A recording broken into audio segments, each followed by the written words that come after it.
കൂട്ടുകാരെ, എല്ലാവർക്കും നിജൂസ് വേൾഡിൻ്റെ പുതിയൊരു വീഡിയോയിലേക്ക് സ്വാഗതം. എല്ലാവരും സുഖമായിട്ടിരിക്കുന്നെന്ന് വിശ്വസിക്കുന്നു. ഞങ്ങളിവിടെ സുഖമായിട്ടിരിക്കുകയാണ്. അപ്പോൾ എല്ലാവരും സന്തോഷത്തോടെയും ആരോഗ്യത്തോടെയും ഒക്കെ ഇരിക്കുക കേട്ടോ. കുറച്ചായിട്ട് ഒരുപാട് പേര് നമ്മുടെ കമൻസിൽ ചോദിക്കുന്ന ഒരു കാര്യത്തെ പറ്റിയിട്ടാണ് ഇന്നത്തെ വീഡിയോയിൽ സംസാരിക്കാനായിട്ട് പോകുന്നത് കേട്ടോ. അത് പലരും ചോദിക്കാറുണ്ട്, ചേച്ചി ആ ബീജം ശരീരത്തിനകത്തേക്ക് ഇപ്പോൾ പ്രഗ്നൻ്റ് ആകാൻ വേണ്ടിയിട്ടുള്ള അത്രയും ബീജം ശരീരത്തിനകത്തേക്ക് ഉണ്ടെന്ന് നമുക്ക് എങ്ങനെ ഉറപ്പിക്കാനായിട്ട് സാധിക്കുമെന്ന് പലരും ചോദിക്കാറുണ്ട്. പലരും അങ്ങനെ ചോദിക്കുന്നത് ഫിസിക്കൽ കോണ്ടാക്ട് കഴിഞ്ഞതിന് ശേഷം നമുക്ക് പുറത്തേക്ക് ഡിസ്ചാർജ് ഉണ്ടാകുമ്പോഴേക്കും ഒരുപാട് പേര് വിചാരിക്കുന്നത് സെമനൊക്കെ പുറത്തേക്ക് പോകുന്നു, അതുകൊണ്ട് പ്രഗ്നൻസി നമുക്ക് ഉണ്ടാവില്ല എന്ന് പലരും വിചാരിക്കാറുണ്ട്. അപ്പോൾ എത്രത്തോളം ബീജം അകത്തുണ്ട്, പ്രഗ്നൻ്റ് ആകാൻ വേണ്ടിയിട്ടുള്ള അത്രയും ക്വാണ്ടിറ്റി സെമൻ ശരീരത്തിനകത്തുണ്ടോ എന്ന് ചോദിക്കുന്ന ഒരുപാട് പേരുണ്ട്. അത് ഏതെങ്കിലും ലക്ഷണത്തിലൂടെ നമുക്ക് മനസ്സിലാക്കാൻ പറ്റുമോ എന്ന് ചോദിക്കുന്ന ആളുകളുണ്ട്. അപ്പോൾ നമുക്ക് അതിനെപ്പറ്റി ഡീറ്റെയിൽഡ് ആയിട്ട് ഇന്നത്തെ വീഡിയോയിൽ സംസാരിക്കാം കേട്ടോ. അപ്പോൾ നമുക്ക് വീഡിയോ സ്റ്റാർട്ട് ചെയ്യാം. ഫിസിക്കൽ കോണ്ടാക്ട് ചെയ്യുന്ന സമയത്ത് ഇജാക്കുലേഷൻ ഉണ്ടാകുമ്പോഴേക്കും മില്യൺസ് ഓഫ് സ്പേം സെൽസ് ആണ് നമ്മളുടെ ശരീരത്തിനകത്തേക്ക് പ്രവേശിക്കുന്നത്. സെമൻ എന്ന് പറയുന്നത്, അല്ലെങ്കിൽ നമ്മളിപ്പോൾ ഇജാക്കുലേഷൻ ശരീരത്തിന് പുറത്ത് നടത്തിയിട്ട് ആ ഒരു ക്വാണ്ടിറ്റി നമ്മൾ കണ്ണുകൊണ്ട് കാണുന്ന സമയം ഉണ്ടാകുന്നുണ്ടല്ലോ, ആ സമയത്ത് നമ്മൾ കാണുന്ന അത്രയും സെമൻ അല്ല ശരിക്കും നമ്മളുടെ അകത്തേക്ക് കിടക്കുമ്പോഴേക്കും അതിൻ്റെ സ്പേം സെൽസ് ആയിട്ട് മാറുന്നത്. നമ്മൾ കാണുന്നത് സെമനും നമുക്ക് നഗ്നനേത്രം കൊണ്ട് കാണാൻ പറ്റാത്തത് സ്പേമുമാണ്. ഈ സ്പേം സെൽസ് നമ്മളുടെ ഫിസിക്കൽ കോണ്ടാക്ട് ചെയ്യുന്ന അവസരം മുതൽ തന്നെ ഇതിങ്ങനെ യാത്ര ചെയ്യാനായിട്ട് തുടങ്ങും. മാക്സിമം ഒരു 30 മിനിറ്റ്സ് അല്ലെങ്കിൽ അങ്ങേയറ്റം പോയി കഴിഞ്ഞാൽ 1 അവർ ആയിരിക്കും സെമന് ശരീരത്തിനകത്തേക്ക്, സ്പേമിന് നമ്മളുടെ ട്യൂബിനകത്തേക്ക് എത്താൻ വേണ്ടിയിട്ടുള്ള അത്രയും സമയം.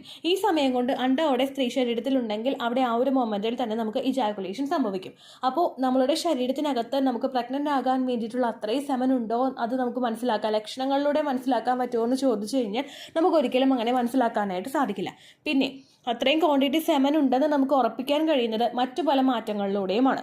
അതായത് ഫിസിക്കൽ കോണ്ടാക്ട് ചെയ്യുന്ന സമയത്ത് കുറച്ച് ഇജാക്കുലേഷൻ നമുക്ക് ഉണ്ടാകും. ഈ ഇജാക്കുലേഷൻ ഉണ്ടായി കഴിയുമ്പോൾ ചില ആളുകൾക്ക് ഇജാക്കുലേഷൻ ഉണ്ടാകുന്നത് ആ ഒരു സ്പോട്ടിൽ തന്നെ ആയിരിക്കും. അതായത് ഒരു 15 മിനിറ്റ്സ് കഴിഞ്ഞിട്ട് വാഷ്റൂം ഉപയോഗിച്ച് കഴിയുമ്പോഴേക്കും നമുക്ക് ഒരു കുറച്ച് വജൈന ഡിസ്ചാർജിനോടൊപ്പം ഈ കട്ടിയായിട്ട് സെമനും പോകുന്നതായിട്ട് നമുക്ക് കാണാനായിട്ട് സാധിക്കും. എന്നാൽ ചില ആളുകൾക്ക് തൊട്ടടുത്ത ദിവസങ്ങളിലും ഇതനുസരിച്ചിട്ട് ഡിസ്ചാർജ് ഉണ്ടാവാനായിട്ടും ഒരു ലൂബ്രിക്കേഷൻ ഉണ്ടാവാനായിട്ടും ഒക്കെ ചാൻസ് ഉണ്ട്. അങ്ങനെയൊക്കെ ഉറപ്പിക്കുമ്പോഴേക്കും നമുക്ക് മനസ്സിലാക്കാം ഉള്ളിലുള്ള സാധനമായിരിക്കുമല്ലോ, ഉള്ളിലുള്ളത് കൊണ്ടായിരിക്കുമല്ലോ അതിൽ നിന്ന് ഒരു പോർഷൻ പുറത്തേക്ക് തിരിച്ചു പോകുന്നത്. അപ്പോൾ അതുകൊണ്ട് ആ ഒരു ലക്ഷണത്തിൻ്റെ ഭാഗമായിട്ടാണ് നമുക്ക് ഇങ്ങനെ ഉണ്ടാവുന്നതെന്ന് മനസ്സിലാക്കാനായിട്ട് സാധിക്കും. അതല്ലാതെ ഈ ഒരു ഡിസ്ചാർജ് കാണുന്നതല്ലാതെ നമുക്ക് ശരീരത്തിനകത്ത് പ്രഗ്നൻ്റ് ആകാൻ വേണ്ടിയിട്ടുള്ള സെമൻ ഉണ്ടെന്ന് ഉറപ്പിക്കാനായിട്ട് സാധിക്കില്ല കേട്ടോ. ഇനി ഒരുപാട് പേര് പറയുന്ന ഒരു കാര്യമാണ് കോണ്ടാക്ട് ചെയ്തിട്ട് എന്തൊക്കെ ചെയ്ത് കഴിഞ്ഞിട്ടും ഫിസിക്കൽ കോണ്ടാക്ട് ചെയ്ത് കഴിഞ്ഞിട്ട് സെമൻ പുറത്തേക്ക് പോരുന്നു എന്ന് പറയുന്നത്. ഒരുപാട് പേര് ഇതൊന്ന് പ്രിവെൻറ്റ് ചെയ്യാൻ വേണ്ടിയിട്ട് leg up the wall exercise ചെയ്യാറുണ്ട്. മറ്റു പല ആളുകളും അത് ചെയ്യാറില്ല, ബെഡിൽ നേരെ കിടക്കുകയാണ് ചെയ്യുന്നത്. ചില ആളുകൾ ഹിപ്പിൻ്റെ ഭാഗത്ത് പോർഷനിൽ നമ്മൾ തലയണ വെച്ചിട്ട് ഒരു സ്ലാൻഡിങ് പൊസിഷനിൽ കിടക്കാൻ വേണ്ടിയിട്ട്, അതായത് ഒരു സ്ലോപ്പ് പോലെയുള്ള ഒരു പൊസിഷനിൽ കിടക്കാൻ വേണ്ടിയിട്ട് ശ്രദ്ധിക്കാറുണ്ട്. അതുപോലെ തന്നെ അത്രമാത്രം എഫക്റ്റീവായിട്ടുള്ള മറ്റൊരു പൊസിഷനും കൂടിയുണ്ട്. അതാണ് ബ്രിഡ്ജ് പോസ് എന്ന് പറയുന്നത്. ബ്രിഡ്ജ് പോസ് നമ്മുടെ ഫെർട്ടിലിറ്റി യോഗാസിൻ്റെ കാറ്റഗറിയിൽ പെടുന്ന ഒന്നാണ്. ഈ ബ്രിഡ്ജ് പോസിൽ നമ്മൾ എയിം ചെയ്യുന്നത് നമ്മുടെ ഹിപ്പ്, അതായത് നമ്മുടെ ഇടുപ്പിൻ്റെ ഭാഗം പൊക്കി പിടിച്ചിട്ട് ബാക്കി നമ്മളുടെ താഴോട്ടുള്ള പോർഷൻ ചരിഞ്ഞു പോകുന്ന രീതിക്കാണ് ഈ ഒരു ബ്രിഡ്ജ് പോസ് വരുന്നത്. അതിൻ്റെ ഇമേജ് ഞാനിവിടെ കൊടുത്തേക്കാം കേട്ടോ. ആ ഒരു പോസ് നമ്മൾ ചെയ്യുമ്പോഴേക്കും ഗ്രാവിറ്റി നേരെ കീഴ്പോട്ടേക്കാണ് പോകുന്നത്. നമ്മുടെ കാല് കുത്തിയിട്ട് നമ്മൾ ആ ഒരു ബാക്കിൻ്റെ പോർഷൻ പൊക്കിയാണ് വെക്കുന്നത്. അങ്ങനെ പൊക്കുമ്പോഴേക്കും ഗ്രാവിറ്റി പോസ് കീഴ്പോട്ടേക്കാണ് പോകുന്നത്. അപ്പോൾ കോണ്ടാക്ട് ചെയ്ത് കഴിഞ്ഞിട്ട് ഈ ഒരു പോസിൽ നമ്മൾ ചെയ്യുന്നത് ഗ്രാവിറ്റി വൈസ് ഒരു സപ്പോർട്ട് കൊടുക്കാൻ വേണ്ടിയിട്ടും ശരീരത്തിന് സപ്പോർട്ട് കൊടുക്കാൻ വേണ്ടിയിട്ടും സഹായിക്കുന്നു. അതോടൊപ്പം തന്നെ ബ്ലഡ് സർക്കുലേഷൻ കൂടുതലായിട്ട് നമ്മളുടെ റീപ്രൊഡക്റ്റീവ് ഓർഗൻസിലോട്ട് കോൺസെൻട്രേറ്റ് ചെയ്യാനും നമുക്ക് സാധിക്കുന്നു. കാരണം കീഴ്പോട്ടേക്ക് ആ ഒരു പോസ് പോകുമ്പോഴേക്കും പ്രഷറിൽ തന്നെ ബ്ലഡ് സർക്കുലേഷനും കീഴ്പോട്ടേക്ക് എത്തിയിട്ടുണ്ടാകും. ആ സമയങ്ങളിൽ നിങ്ങളുടെ എക്സാക്റ്റ് ഓവുലേഷൻ ഡേറ്റ് ആണെങ്കിൽ ആ ഫെർട്ടിലൈസേഷൻ ഉണ്ടാവാനായിട്ടുള്ള ചാൻസസ്, അതായത് അണ്ടവും ബീജവും ജോയിൻ ആവാൻ വേണ്ടിയിട്ടുള്ള ഒരു ചാൻസിനെ നമുക്ക് ഇൻക്രീസ് ചെയ്യാനായിട്ടും അത് സഹായിക്കുന്നുണ്ട് കേട്ടോ. അപ്പോൾ കോണ്ടാക്ട് ചെയ്ത് കഴിഞ്ഞിട്ട് നിങ്ങൾക്ക് ഈ ഒരു പോസ് ചെയ്യാൻ താല്പര്യമുണ്ടെങ്കിൽ നിങ്ങൾക്ക് അത് ചെയ്യാവുന്നതാണ്. ആ സമയത്ത് ചെയ്യുന്നത് മാത്രമല്ല, ഫെർട്ടിലിറ്റി എക്സസൈസ് എന്ന് പറയുന്നൊരു കാറ്റഗറിയിലാണ് ഇത് പെടുന്നത്. അതുകൊണ്ട് തന്നെ പ്രഗ്നൻസി ട്രൈ ചെയ്യുന്ന ഏതൊരു സമയത്തും നിങ്ങൾക്ക് ഈ ഒരു എക്സസൈസ് ചെയ്യാവുന്നതാണ്. ഓവുലേഷൻ നടക്കുന്ന സമയത്ത് നിങ്ങൾ ചെയ്യുമ്പോഴേക്കും അതിൻ്റേതായിട്ടുള്ള ബെനിഫിറ്റ് ഓവുലേഷനിലും കാണാനായിട്ട് സാധിക്കും. അണ്ടം വളരുന്നതിന് വേണ്ടിയിട്ടുള്ള ബ്ലഡ് സർക്കുലേഷൻ ഇമ്പ്രൂവ് ചെയ്യാൻ വേണ്ടിയിട്ട് അത് സപ്പോർട്ട് ചെയ്യും. അതുപോലെ തന്നെ നമ്മളുടെ എൻഡോമെട്രിയൽ ലൈനിങ് കൃത്യമായിട്ട് വളരാൻ വേണ്ടിയിട്ടും ഇത് സപ്പോർട്ട് ചെയ്യും. ഓവറോൾ റീപ്രൊഡക്റ്റീവ് ഓർഗൻസിലോട്ടുള്ള ബ്ലഡ് സർക്കുലേഷനും ഇത് എൻഹാൻസ് ചെയ്യും കേട്ടോ. അതോടൊപ്പം തന്നെ ഫിസിക്കൽ കോണ്ടാക്ട് ചെയ്ത് കഴിഞ്ഞിട്ടുള്ള സമയത്ത് ചെയ്യുന്നതും അത്രയധികം ബെനിഫിറ്റ് കിട്ടുന്നതിന് വേണ്ടിയിട്ട് സഹായിക്കുന്നു. അതോടൊപ്പം നിങ്ങൾ ചെയ്യേണ്ട കാര്യമാണ് ഇമ്മീഡിയറ്റ്ലി വാഷ്റൂം യൂസ് ചെയ്യാൻ പാടില്ല എന്നുള്ള കാര്യം. ഒരുപാട് പേർക്ക് അറിയാവുന്ന കാര്യമാണ് ഇമ്മീഡിയറ്റ്ലി വാഷ്റൂം യൂസ് ചെയ്യരുതെന്നുള്ളത്. നമ്മൾ IUA ഒക്കെ ചെയ്ത് കഴിഞ്ഞിട്ട് IUA ചെയ്തവർക്ക് അറിയാം, ഒരു 15 മിനിറ്റ്സ് വരെ ഡോക്ടേഴ്സ് അവിടെ ബെഡിൽ കിടക്കാനായിട്ട് പറയുന്നുണ്ട്. നമ്മൾ ആ ഒരു ചാൻസസ് ഒന്ന് എൻഹാൻസ് ചെയ്യാൻ വേണ്ടിയിട്ടാണ് അങ്ങനെ കിടക്കാൻ വേണ്ടിയിട്ട് പറയുന്നത്. ആ ഒരു രീതി തന്നെ നിങ്ങളും ഓപ്റ്റ് ചെയ്യാനായിട്ട് ശ്രദ്ധിക്കുക. അതുപോലെ തന്നെ കോണ്ടാക്ട് ചെയ്യുന്ന സമയത്ത് കോണ്ടാക്ട് ചെയ്യുന്നത് ഏത് പൊസിഷനിലാണോ ആ പൊസിഷനിൽ കുറഞ്ഞത് ഒരു 3 സെക്കൻഡെങ്കിലും നിങ്ങൾ കിടക്കാനായിട്ട് ശ്രദ്ധിക്കുക. ഒരു തുള്ളി പോലും സെമൻ വേസ്റ്റേജ് ആകാതെ ശരീരത്തിനകത്തേക്ക് പ്രവേശിക്കാൻ വേണ്ടിയിട്ട് ഇത് സഹായിക്കും. ചില ആളുകൾ ഇജാക്കുലേഷൻ സംഭവിച്ചു കഴിയുമ്പോൾ അപ്പോൾ തന്നെ പുൾ ഔട്ടാണ് ചെയ്യാറ്, വലിച്ച് സെപ്പറേറ്റ് ആവുകയാണ്, ബോഡി സെപ്പറേറ്റ് ആക്കാൻ ശ്രമിക്കുകയാണ് ചെയ്യുന്നത്.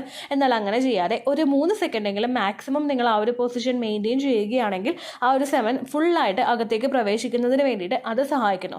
പിന്നെ ചില ആളുകൾക്ക് ഇമ്മീഡിയറ്റ്ലി പുൾ ഔട്ട് ചെയ്തെടുക്കുമ്പോഴേക്കും കുറച്ച് സെമൻ അതോടൊപ്പം തന്നെ തിരിച്ചിറങ്ങി പോരാറുണ്ട്.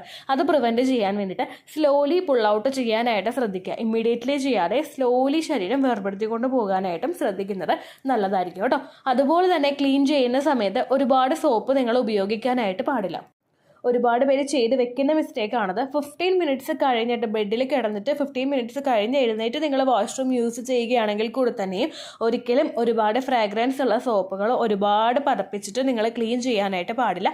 ഇത് pH ബാലൻസ് അഫക്റ്റ് ചെയ്യുന്നതിന് കാരണമാവുന്നു. ഇങ്ങനെ വന്നു കഴിഞ്ഞാൽ ഒരു സ്പേം ഫ്രണ്ട്ലി ആയിട്ടുള്ള എൻവയോൺമെൻറ്റ് നമ്മളുടെ ശരീരത്തിൽ ഉണ്ടാവില്ല. തന്മൂലം നമ്മളുടെ pH ബാലൻസ് ആയി പോയി കഴിഞ്ഞാൽ ശരീരത്തിനകത്തേക്ക് കടക്കുമ്പോൾ തന്നെ സെമൻ നശിച്ചു പോകുന്നതിന് അത് കാരണമാവുന്നുണ്ട് കേട്ടോ.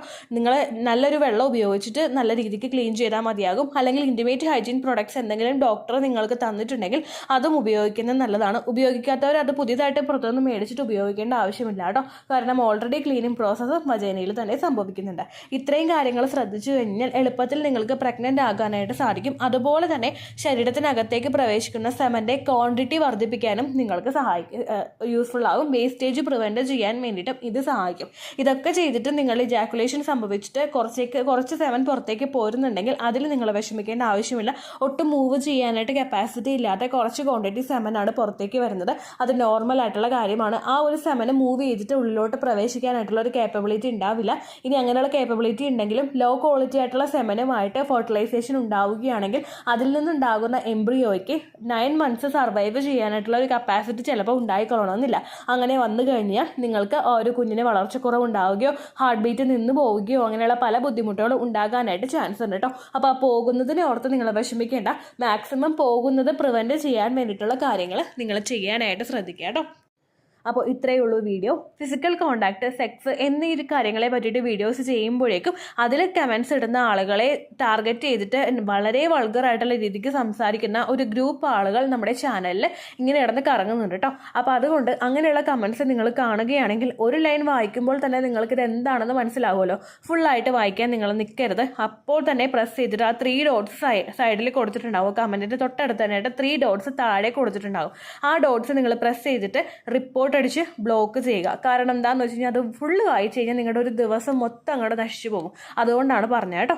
അപ്പോൾ അതുപോലെ തന്നെ എന്തെങ്കിലും സംശയം ഉണ്ടെങ്കിൽ നിങ്ങൾ കമൻസിൽ ചോദിക്കാനായിട്ട് മടിക്കരുത്.